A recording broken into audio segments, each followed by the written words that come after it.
தினம் ஒரு திருக்கோயில் நிகழ்ச்சியில் இன்றைய தினம் நாம் தரிசிக்கப் போகிற ஆலயம் நடுபழனி அருள்மிகு தண்டாயுதபாணி திருக்கோயில்.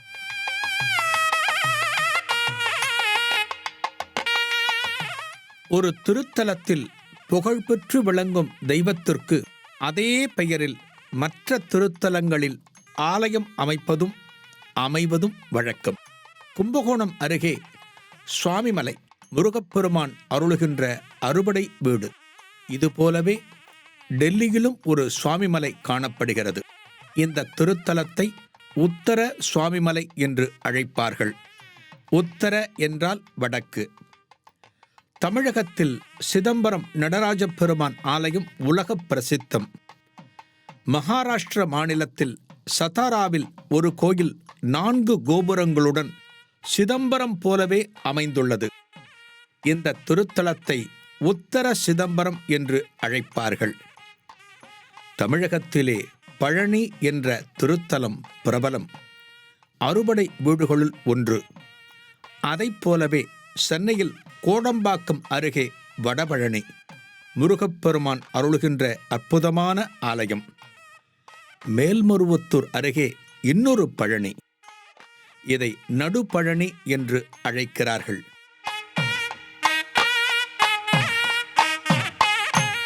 தென்பழனிக்கும் வடபழனிக்கும் நடுவே அமைந்திருக்கிறது அல்லவா, அதனால் நடுபழனி.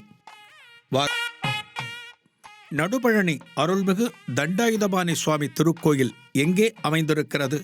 சென்னை திருச்சி தேசிய நெடுஞ்சாலையில் மேல்மருவத்தூரிலிருந்து சுமார் 2 கிலோமீட்டர் தொலைவு சென்றால் இடப்பக்கம் ஒரு வளைவு, அதாவது ஆர்ச் தென்படும். இந்த வளைவில் இருந்து சுமார் 5 கிலோமீட்டர் தொலைவு பயணித்தால் பெருங்கரணை என்கிற கிராமம் வரும். இந்த கிராமத்திலே ஒரு சிறு மலை. இந்த மலையை கனகமலை என்று அழைக்கிறார்கள். இந்த மலையிலேதான் தண்டாயுதபாணி குடிகொண்டிருக்கிறார். பொதுவாக மலை என்று எடுத்துக்கொண்டாலே முருகன் ஆலயங்களை அதிகம் நாம் தரிசித்திட முடியும். பழனிமலை, சுவாமிமலை, திருத்தணி, அழகுமலை, இப்படி எண்ணற்ற மலைகளை சொல்லலாம். அந்த வகையில் இந்த நடுபழனியில் முருகப்பெருமானுக்கு ஆலயம் அமைந்தது எப்படி? இதற்கு காரணம் ஒரு சித்தர் பெருமான். அவரது திருநாமம் முத்துசுவாமி சித்தர். பார்ப்போமா அந்த கதையை?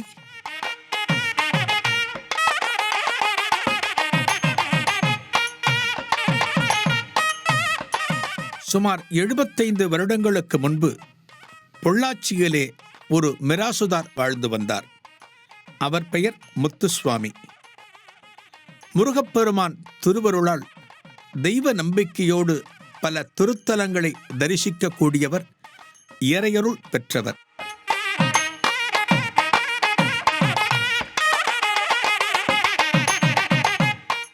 யாத்திரை செல்லக்கூடியவர். ஒருமுறை வட இந்திய யாத்திரை சென்று முடித்துவிட்டு அச்சிரப்பாக்கத்திற்கு அருகே இருக்கக்கூடிய ஒரு திருப்புகழ் திருத்தலத்திற்கு வந்தார். அந்த திருத்தலத்தின் பெயர் பெரும்பேர் கண்டிகை. இதே அச்சிரப்பாக்கம் தாண்டியதும் மலைக்கு மேல் முருகப்பெருமான் அருளுகின்ற திருத்தலம் இந்த பெரும்பேர் கண்டிகை. மிக புராதனமான ஆலயம். இந்த பெரும்பேர் கண்டிகையில் மலை மீது 4 ஆண்டுகள் தவம் செய்தார் முத்துசுவாமி.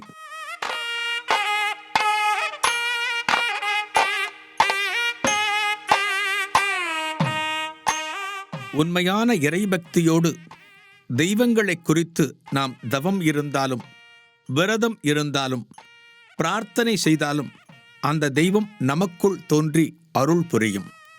இது சத்தியம். அதே போன்ற ஒரு நிகழ்வு இந்த முத்துசுவாமியின் வாழ்க்கையிலும் நிகழ்ந்தது.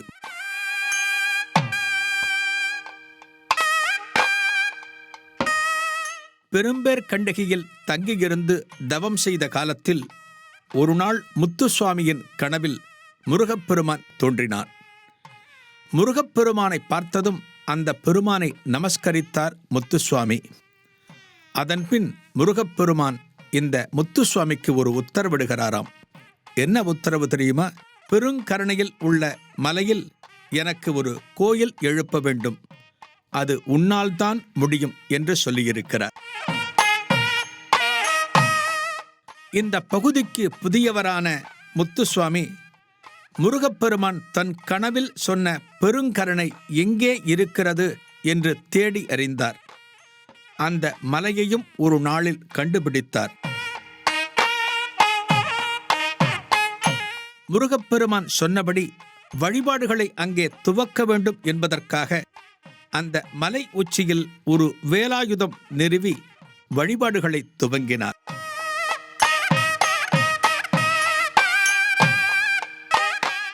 அந்த மலையானது அப்போது மிகவும் கரடுமுரடாக காணப்பட்டது. செடிகொடிகள், பாறைக்கற்கள் எல்லாமே இவரது வரத்துக்கு இடையூறாக இருந்தது. இந்த மலைக்கு மேல் சென்று வழிபாடுகளை அத்தனை சுலபமாக நடத்த முடியவில்லை முத்துசுவாமியால். என்ன செய்தார் தெரியுமா? அந்த செடி கொடிகளை களைந்தார், பாறை கற்களை சரி செய்தார். நாளடைவில் இந்த வேல் வழிபாட்டிற்கு அடுத்த கட்டமாக முருகப்பெருமானை ஒரு விக்கிரக வடிவில் வைக்க வேண்டும் என்பதற்காக ஒரு விக்கிரகத்தையும் அங்கே ஸ்தாபித்தார்.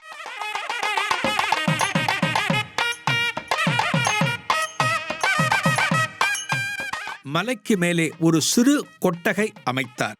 ஒரு முருகப்பெருமான் திருவடிவம் பிரதிஷ்டை ஆகிறது என்றால் ஆலயம் வேண்டாமா? இந்த ஆலயம் எங்கு துவங்கியது என்றால் சிறு கொட்டகையாக துவங்கியது.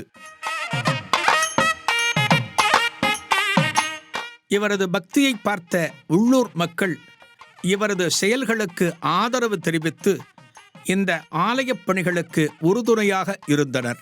முருகன் எத்தனை நாள் அந்த கீற்று கொட்டகையில் இருப்பான்? முருகப்பெருமானுக்கே அந்த கீற்று கொட்டகை சலித்து விட்டது போலும். ஒரு நாள் பெருத்த மழை. அந்த கீற்று கொட்டகை அடித்த காற்றில் கீழே விழுந்துவிட முருகன் விமானமின்றி கூரையின்றி தவித்தான். அப்போது முத்துசுவாமிக்கு தோன்றியதுதான், இந்த இடத்தில் முருகப்பெருமானுக்கு ஒரு சிறு ஆலயமாவது நாம் அமைக்க வேண்டும். ஒரு ஆலயம் அமைக்க வேண்டுமென்றால் அங்கே இருக்கின்ற கற்களை சீரமைக்க வேண்டும், பாதைகள் அமைக்க வேண்டும். இந்த மலையை சீரமைக்க முத்துசுவாமி பெரும் பாடுபட்டார். முருகப்பெருமானின் பரிபூரணமான அருள் பெற்ற இந்த முத்துசுவாமி வருகின்ற பக்தர்களால் முத்துசுவாமி சித்தர் என்றே அழைக்கப்பட்டார். அருகில் உள்ள ஊர்களுக்கு காவடி எடுத்துச் சென்று முருகனின் பெயரைச் சொல்லி ஆடியபடி அவர்கள் தருகின்ற காணிக்கைகளை பெற்றார். அரிசி, பருப்பு உள்ளிட்ட காணிக்கைகளை கொண்டு வந்தவர் இங்கே மலையை சீரமைக்கின்ற பணியாளர்களுக்கு உணவு தயாரித்து கொடுத்தார். உள்ளூர் மக்கள் கொடுக்கின்ற பணத்தை கொண்டு ஆலய திருப்பணிகளுக்கு பயன்படுத்தினார். எவரிடமும் கையேந்தி நன்கொடை பெறக்கூடாது என்பதில் உறுதியாக இருந்தார் இந்த முத்துசுவாமி சித்தர். அதன் காரணமாக பணியாளர்களுக்கு உணவும் வழங்க முடிந்தது, ஆலய திருப்பணிகளையும் மேற்கொள்ள முடிந்தது.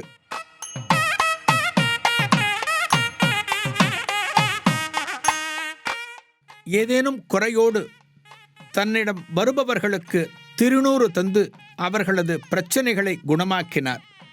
அவர்களுக்கு இருந்த நோய்ப்பிணிகளை அகற்றினார்.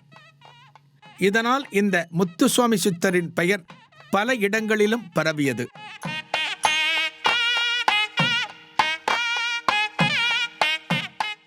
சுமார் 50 ஆண்டுகள் அவரது அயராத உழைப்பே இன்றைக்கு நாம் தரிசிக்கின்ற இந்த ஆலயம்.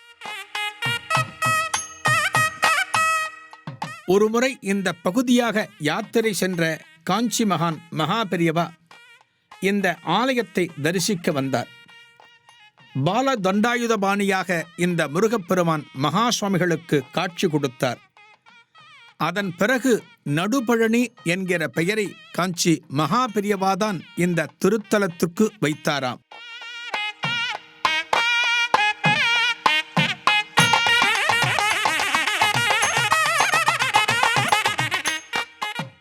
முருகனின் மூலவர் விக்கிரகத்தை மரகத வடிவில் வடிக்குமாறு மகாபெரிவா சொல்லியிருக்கிறார்.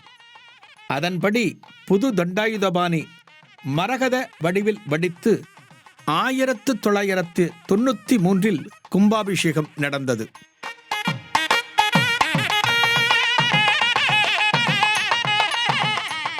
ஒவ்வொருவருக்கும் என்ன பணி கொடுக்கப்பட்டிருக்கிறதோ அந்த பணி முடிந்தவுடன் இறைவன் அழைத்துக் கொள்வான். இதற்கு முத்துசுவாமி சித்தரும் விலக்கல்ல. தனது பூவுலக வாழ்வு நிறைவுக்கு வருவதை உணர்ந்த முத்துசாமியின் கனவில் ஒரு நாள் மைசூர் கணபதி சச்சிதானந்த சுவாமிகள் உருவம் தென்பட்டது. அதேபோல் அதே நாளில் அதே வேளையில் கணபதி சச்சிதானந்த சுவாமிகள் கனவிலும் முத்துசுவாமி சித்தர் வந்து போனார்.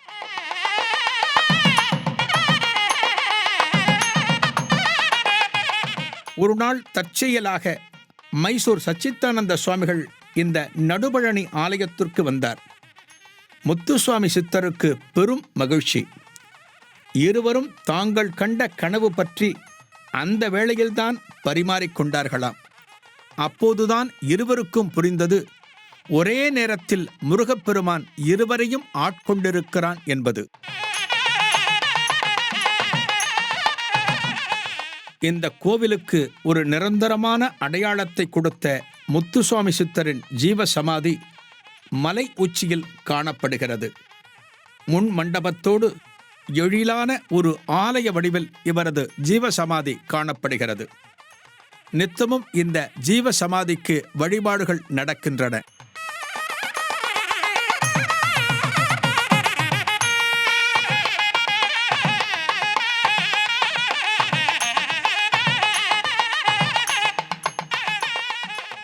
இந்த ஆலயத்தின் பராமரிப்பும் ஆலயத்தில் நிலவுகின்ற சுத்தமும் பக்தர்களால் பெரிதும் போற்றப்படக்கூடிய ஒன்று. அந்த அளவுக்கு ஆலய வளாகப் பகுதிகள் வெகு சுத்தமாகவும் நேர்த்தியாகவும் காணப்படுகின்றன.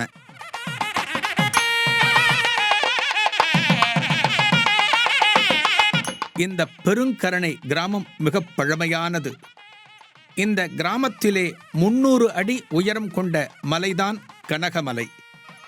அந்த மலையின் மேல்தான் நடுபழனி முருகப்பெருமான் வீற்றிருக்கிறான். வடதிசையில் 128 படிகள் காணப்படுகின்றன. இந்த படிகள் ஏறி முருகப்பெருமானை தரிசிக்க வேண்டும். படிக்கட்டுகள் நேர்த்தியாக காணப்படுகின்றன. மேற்கு புறம் வாகனங்கள் மலையேறும் சாலை வசதியும் காணப்படுகிறது. முதியவர்கள், நடக்க முடியாதவர்கள் வாகனங்களில் மலைக்கு மேலேயே வரலாம்.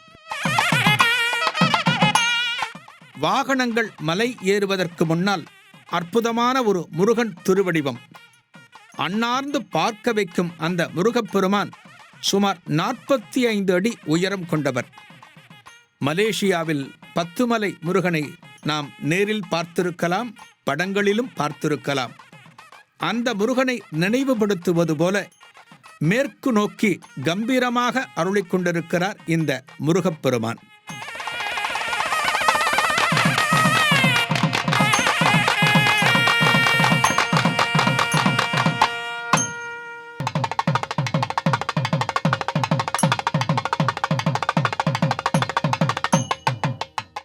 நடுபழனி அருள்மிகு தண்டாயுதபாணி திருக்கோயில். மலை ஏறுகிற போது இடும்பன் சந்நிதி காணப்படுகிறது. முருகப்பெருமான் ஆலயம் என்று சொன்னாலே இந்த இடும்பனுக்கு ஒரு தனிச் சந்நிதி உண்டு. காரணம், முதலில் காவடி சுமந்து முருகப்பெருமானை வழிபட்டவன் இந்த இடும்பன்.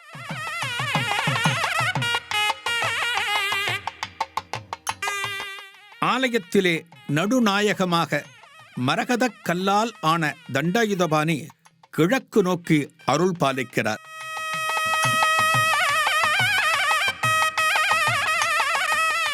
இவருக்கு இருபுறமும் மயில்கள் காணப்படுகின்றன. நாகர்கள் பின்புறம் காணப்படுகின்றன.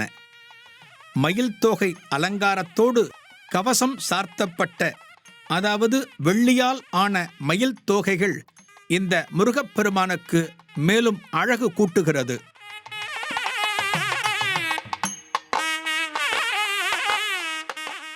ஆலய மண்டபத்திலே அறுபடை வீடுகளில் அருளுகின்ற முருகப்பெருமான் திருவடிவங்களை சுதை விக்கிரகமாக நாம் தரிசிக்கிறோம்.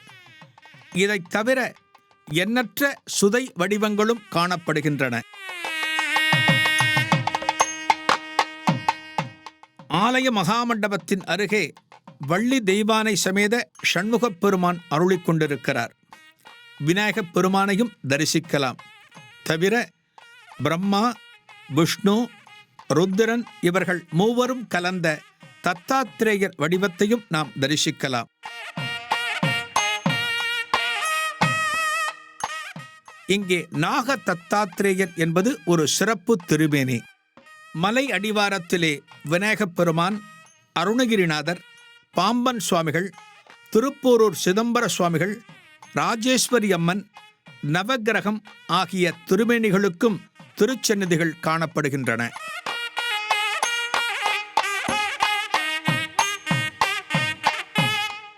மலைக்கோயில்களை வலம் வந்து வணங்குவது பக்தர்கள் இயல்பு. அதைப்போல இந்த ஆலயத்திலும் நடுபழனி மலையை பௌர்ணமி உள்ளிட்ட விசேஷ நாட்களில் வலம் வந்து வணங்குகிறார்கள் பக்தர்கள். செவ்வாய்க்கிழமை, கிருத்திகை தினங்களில் இந்த நடுபழனி முருகப்பெருமானுக்கு நடக்கின்ற பாலபிஷேகம் வெகு சிறப்பு. அன்றைய தினம் திரளான பக்தர்கள் ஆலயத்தில் வந்திருந்து முருகப்பெருமானை தரிசித்து இறையருள் பெறுகிறார்கள்.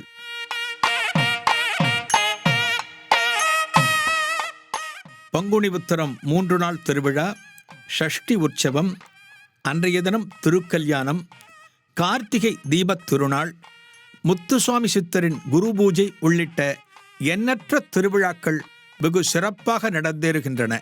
பழனி முருகப்பெருமானுக்கு தைப்பூச தினத்தன்று திரளான பக்தர்கள் காவடி எடுத்துச் சென்று வணங்குவது போல இந்த நடுபழனி ஆலயத்திற்கும் திரளான முருகனடியார்கள் காவடி எடுத்து வந்து வணங்குகிறார்கள். இந்த ஆலயத்திலே சிறப்பான திருவிழா என்று சொன்னால் தைப்பூசம்.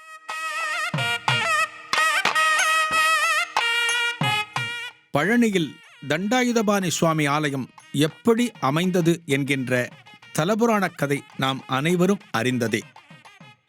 தண்டாயுதபாணி திருவடிவம் என்பது கோவணாண்டி என்று சொல்வார்கள். அதாவது அனைத்தையும் துறந்து அறுபடை வீடுகளுள் ஒன்றான அந்த பழனியிலே முருகப்பெருமான் எப்படி குடிகொண்டான்? ஒரு பழத்தினால் விளைந்த கதை இது. கலகம் செய்வதற்கென்றே அவதரித்த நாரதப் பெருமானின் கைங்கரியத்தால் பழனி என்கின்ற புனித தலம் உருவானது.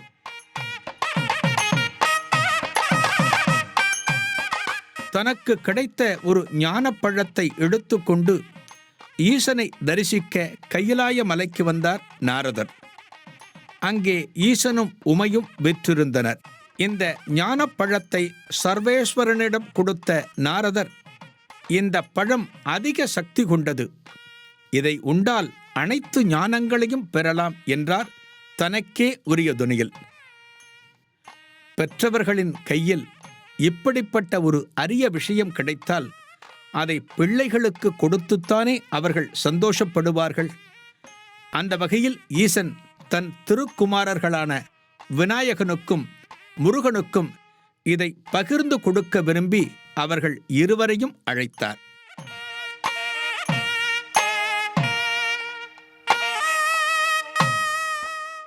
ஈசனின் எண்ணத்தை கணநேரத்தில் புரிந்து கொண்ட நாரதர், பகவானே, இந்த கனியை எவரும் பகிர்ந்து உண்ணுதல் கூடாது, முழு பழத்தையும் ஒருவரே உண்ண வேண்டும் என்கிற விதியைச் சொல்லி தன் கலகத்துக்கு பிள்ளையார் சுழி போட்டார்.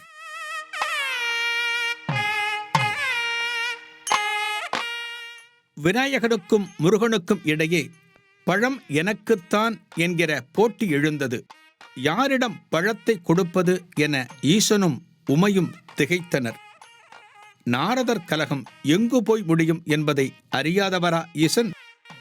புன்னகைத்துவிட்டு தன் மகன்களை நோக்கினார். விநாயகா, வேலவா, பழத்தை ஒருவர் மட்டுமே உண்ண வேண்டும் என்று நாரதர் சொல்வதால் உங்களுக்கு ஒரு போட்டி வைக்கின்றேன். இந்த உலகத்தை எவர் முதலில் சுற்றிவிட்டு கையிலையை அடைகிறீர்களோ அவருக்கே இந்த ஞானப்பழம் என்று அறிவித்தார்.